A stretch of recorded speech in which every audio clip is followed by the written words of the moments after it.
Welcome back to the channel, everybody. So today we have some XRP news, some really good XRP news. We have some Bitcoin news and we have some gold news. We'll end off with gold, but we have some insane news. Someone's getting accused of something. We'll get to that in a little bit. But first, let's start off with this XRP news. This article is titled, No SEC appeal is expected as judge hands down fines.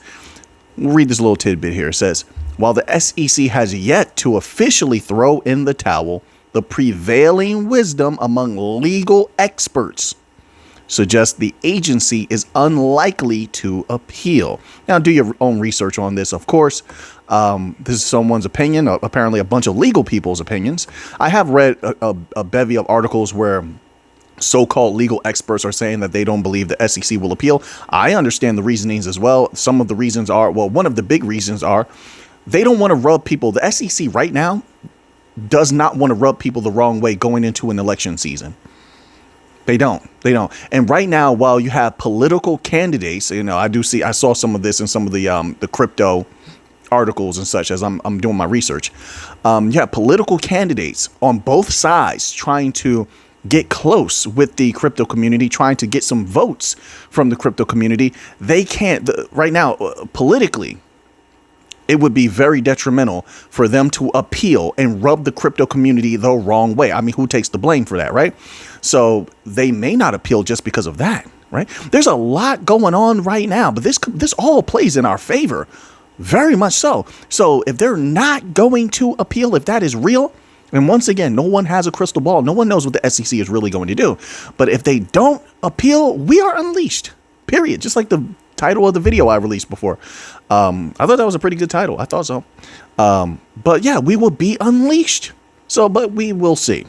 Time will tell. Right now, of course, it's all speculation, but we're trying to go by solid information coming from so-called legal experts. So now we have that. Let's move on here to this article. I hope you're all having a fantastic Saturday. Thank you for all the support. Thank you for all the comments. I appreciate that.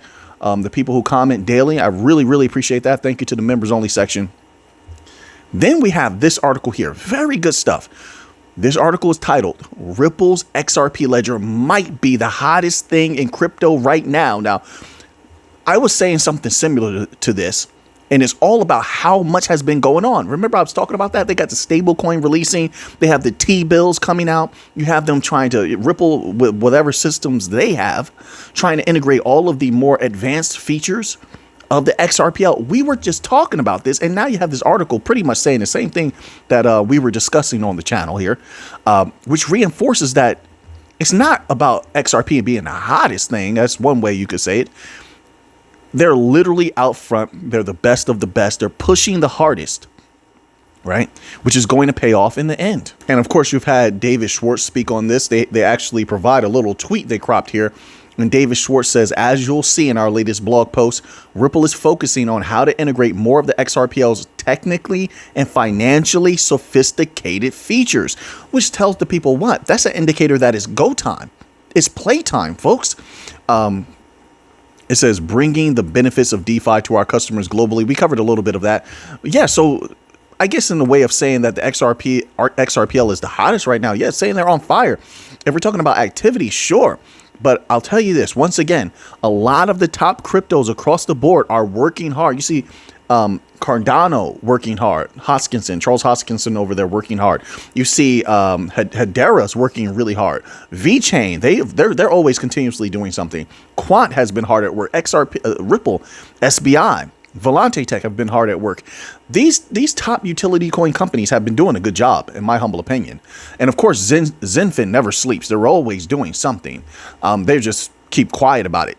It's like, well, not quiet. You just have to do a little bit of digging. You find that out. Flare has been hard at work. They have the people participating in those programs where they're testing F assets. They're supposed to do some reset. Did that happen yet? Did they do the whole testnet, the cost on testnet reset yet? Let's get that out of the way because I'm ready for them to roll this stuff out on Songbird. But at the same time, I understand because I don't want anything going wrong. You want to be real. Once they get to Songbird, that's real money. So if there's going to be anything that goes wrong, let it happen on the Costco network where they're not dealing with real capital. We don't need any problems. We need everything to flow. But I did like that. I believe I saw recently they were talking about the FBTC. Now that's what I'm talking about. That's what I want. I want that Bitcoin flowing across Flare. I want that Bitcoin flowing across Songbird. Don't get me wrong. I love it that they're doing that with XRP and they have some other stuff going on. I don't care about Dogecoin at all. Just my humble opinion. I don't care about that. I can't pretend, but I want that big value from Bitcoin on Songbird, on Flare. So yeah, so hopefully things will go smooth, but they've been very active. All of these utility coin companies have been extremely forward moving. They got a lot of forward momentum. So now let's move on here to a little bit of Bitcoin news. I believe this is some Bitcoin news. Yes, it is. So this article here is titled Bitcoin Bull Bear Cycle Indicator Flips. It flips bullish as price holds $60,000. This was 19 hours ago. I have no idea what Bitcoin is doing right now, but this is good news if this did happen. It says the Bitcoin bull bear market indicator has turned green once more after Bitcoin's drop below $50,000 triggered its first bearish signal since January 2023. The Bitcoin bull bear market cycle indicator, which tracks investor sentiment phases, has flipped to signal bullish conditions following 3 days of flashing red as Bitcoin's price plummeted to levels not seen since February. Quote, most Bitcoin on-chain cyclical indicators that were hovering near the borderline have now shifted back to signaling a bull market, unquote, crypto quant founder and Seki Youngju wrote in an August 9th X post. Quote, Bitcoin is still in a bull market, unquote, pseudonymous crypto trader Plan B added. I agree with that. That's what I've been saying also. I told people, sometimes that panic sets in and such like that, but have no fear. Know what you hold. Know what you hold. To each his own. You sell, you buy, you buy. But the facts remain the same. The conditions remain the same. The catalyst remained the same, which means that bull run is still on. The build up to an explosion was still there. All the positive catalysts remain. The negative catalysts are only temporary, right? Quote, BTC was discounted for only 3 days, unquote, Ju claimed. The analysis comes after Bitcoin fell to $49,751 on August the 5th, which is being called, quote, Crypto Black Monday, unquote. It was its first drop below $50,000 since February. Bitcoin then traded below the critical key level of $60,000 until August the 8th, according to CoinMarketCap data. At the time of publication, Bitcoin is trading at $60,732. Let's go, Bitcoin. Let's go. Future is looking real good, in my humble opinion. I can't wait. I'm ready to have some major fun. I'm gonna be real with you. I am. I'm ready for explosions. I'm ready for adrenaline rushes. I'm ready for euphoria, all that good stuff. I want it all. All right. So now we have this article here. This article is titled, Will the launch of an XRP ETF, which now with all this clarity, we're in the game for sure. Will the launch of an XRP ETF send the price to $20? Whoa.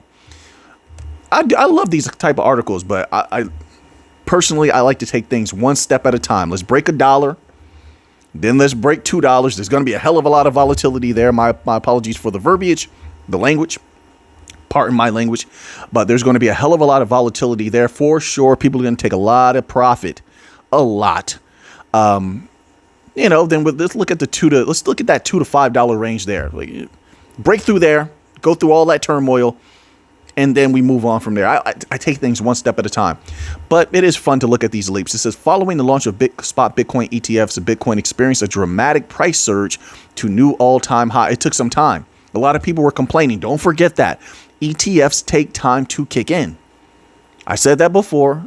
And I was going by what experts have said that the deal with ETFs. I showed you the articles.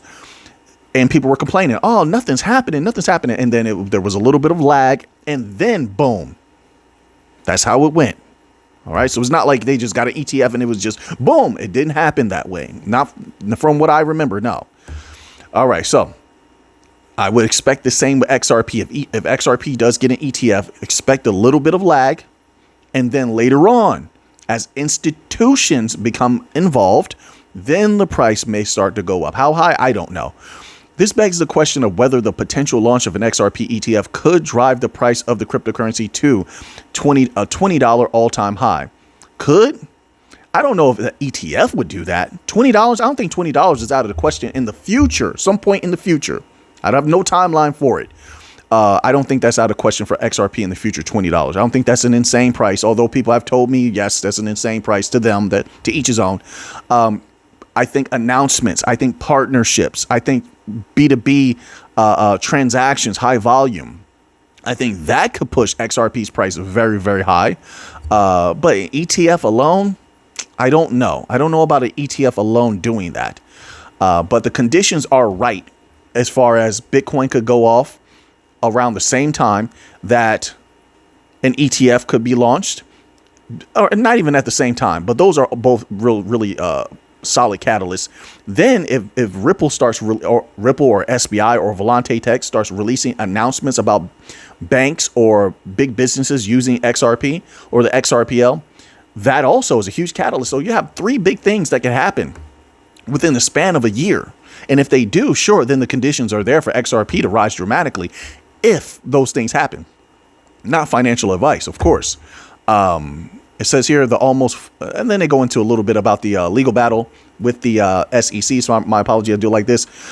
My nose hairs are poking me up. I need to go clip them. Yeah, I'm gonna just keep it real with you. All right, we're adults here. All right. And my hairs, I don't know if you see this hair on my face all the time. Like I shave and I look clean shaven. One video, next video, I got a what do they call that? 5 o'clock shadow. My hair grows extremely fast. So you can clip those nose hairs all you want, buddy. If you're someone like me, you can clip those all you want, buddy. You and I both know they're going to be back in a day's time poking you up. Facts, right? 2 hairs grow real fast on your body and you get a little bit older. Your nose hairs and those ear hairs. I know you don't want to hear it. They come out of nowhere. One day you clip them, they're not there. The next day, boom, boing, they're there again. That's going to happen. All right. All right. All right. So now they go into a little bit about the Honorable Judge Annalisa Torres clarifying XRP is not a security. There's a little bit more about the ETF here I'm trying to get to. Here it is.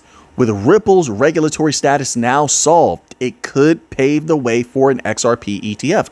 Kashif Raza, the founder of Bitnine, has also expressed optimistic expectations for the potential launch of a new XRP ETF.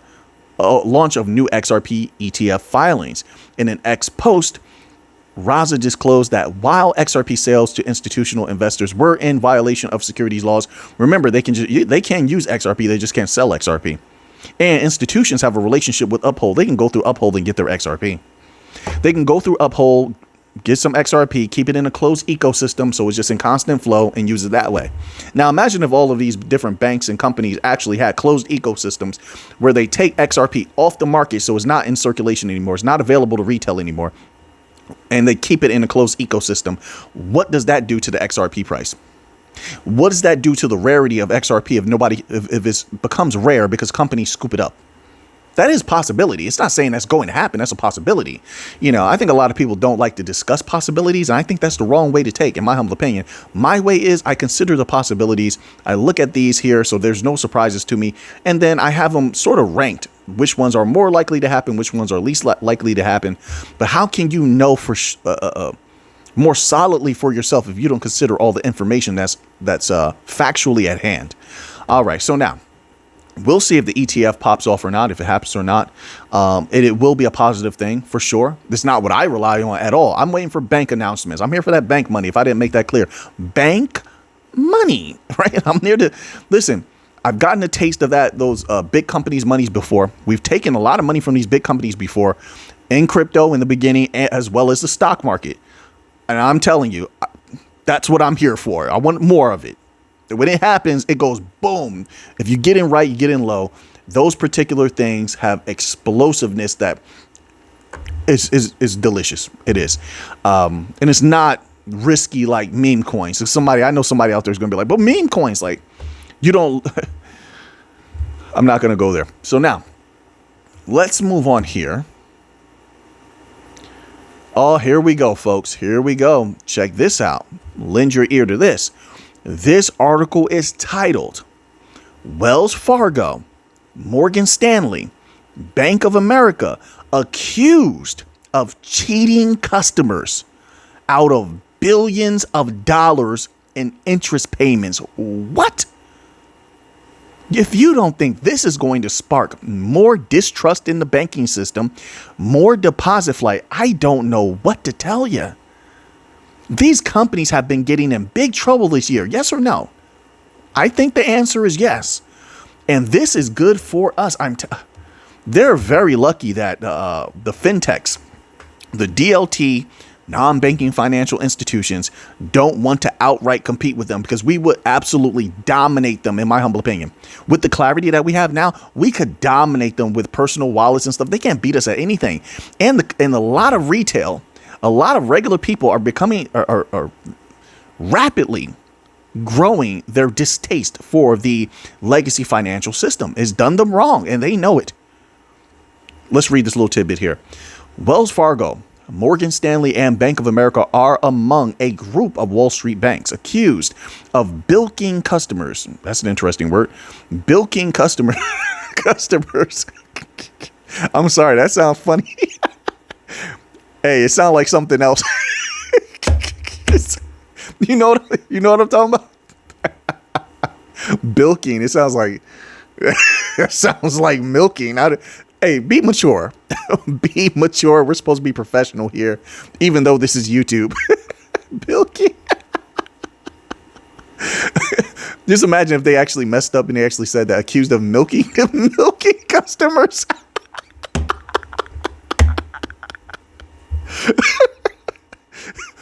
My apologies, folks. It's Saturday. Let me have a little bit of fun. All right, let's calm down. Let's get serious. Accused of bilking customers out of billions of dollars in interest payments, according to a new report. I would love to make a thumbnail where I actually have a smile in it or something every time. I'm gonna tell you this. I pay close attention to everything. When I have a smile in the thumbnail, the people don't want to watch.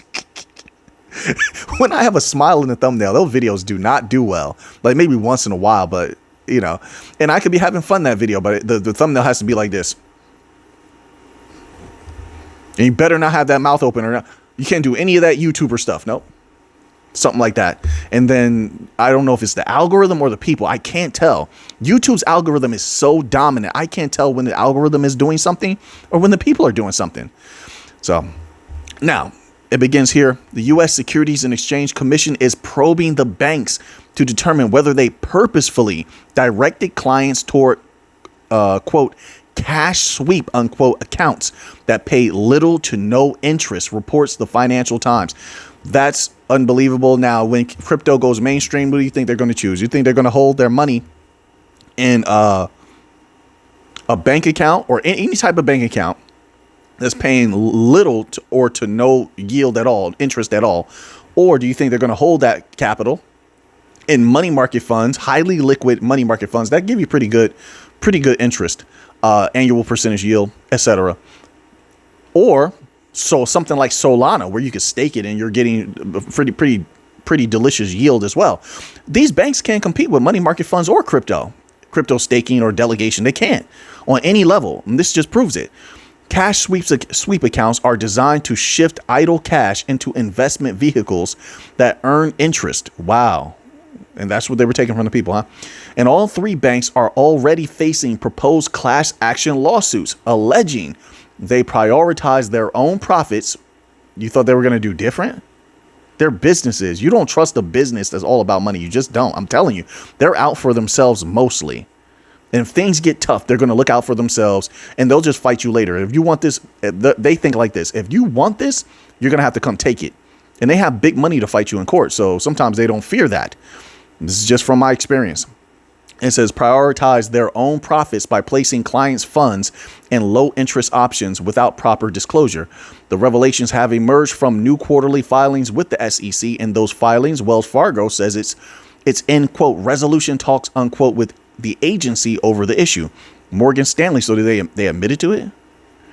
Morgan Stanley says the agency began asking questions about it in April, and Bank of America confirms it's currently being scrutinized. All three banks have declined to comment on the matter. They better. There's not much they can say. If they already said too much. If Wells Fargo said that they're in resolution talks, why would there be resolution talks if you weren't involved? There would be resolution talks if you were involved, correct? I'm just playing with thoughts here. I don't know they're not releasing all of the facts. So other financial firms involved in lawsuits related to cash sweep accounts include LPL Financial and Ameriprise. LPL Financial says it plans to, quote, vigorously, unquote, defend itself against these allegations. Oh, man, every day the banking industry gets crazier and crazier, I tell you. But they make it interesting. For a researcher like myself, yeah, they keep it interesting for sure. Imagine if there was no news, no news at all coming out. My word, right? Hey, man, I wish it was positive news. I do. But unfortunately, with these types of characters, you get a lot of negative news out of them. Hey. All right. So at least it's being rectified, and hopefully it'll be rectified, and the people will receive what they're owed. All right. So now that we've taken that long with the video, let us go here. We're going to end off with gold. I have like 4 more articles, but we're going to skip to the gold article here. I thought this was an interesting title. This is interesting. Gold, no matter what predictions people are making, I think the consensus is that gold is going higher at some point in the future. And I would agree to that. I don't know when, but I think gold is going higher. I think silver is going much higher, I believe, but not financial advice. It's just my humble opinion. All right. We're just talking here. I think silver is going higher. We'll see what copper does. Platinum, we'll see. Platinum is just something I just like to play with. Platinum, I just do. That's just me. This article begins here. It's titled "Gold and Redacted." I'm not going to say that word here. Proxy sees gold $2,480 by year's end. This is coming from Nikki Shields. The combination of escalating global conflicts and increasing economic uncertainty has brought the investing concept of gold in redacted, boom, boom, bang, bang, front of mind for many investors. According to one analyst, it can serve as a proxy for how gold will perform in the months ahead. There's a lot of people around the world that are turning towards gold. I don't know about the bang bangs, but they're turning towards gold for sure. I think it was in India recently. They were having some financial problems, right? And the regular people getting wind of that, and they start investing heavily in gold, right? I think this happened everywhere. You see that in the United States now. I would have never thought people would snap up that gold from, was it Costco, and now is it Walmart as well? I never thought that people would go for that, but they have been. They're buying gold bars and etc. to store their value. And kudos to them, But it says here, quote, "We consistently talk," this is coming from Nikki Shields, quote, "We consistently talk about the escalating geopolitical and political developments in which the market was not short of battling headlines, there's the conflicts, the last 2.5 years since Russia's invasion in February 2022. That changed a lot about gold," unquote. I got to watch what I say on the channel. YouTube is real strict with some channels. Some channels, they let get away with anything. Some channels, they don't. And you say the wrong words, you're going to have a problem. So just know that if you want to have a YouTube channel in the future. All right. Quote, Shields noted that in the wake of the invasion, gold's historic and long-term correlation with the U.S. Treasury yields broke down as the yellow metal, quote, morphed into a truer geopolitical hedge. And then they have some nice charts here. It says, as shown in panel 1 of the following chart, highlighting U.S. consumer firearm sales versus gold. Those sales have a strong plus 0.81 yearly correlation since 2002 and a plus 0.79 quarterly, unquote, Shields said. All right. Well, let's talk about the gold price. Let's get there. I don't want to talk about all that other stuff. I'd like to hear about the gold price going up, sir. Gold, quote, "Gold is 17% year to date and has outperformed U.S. equities, which is plus 10%. Big tech, 7% year to date. It's doing what it should be doing on a longer term basis," unquote. She concluded, quote, gold will put in bull market gains in 2024. It's only, quote, right, unquote, given the political and geopolitical turmoil developments this year and the associated current and projected defense and slash, bang, bang, take your pick spending.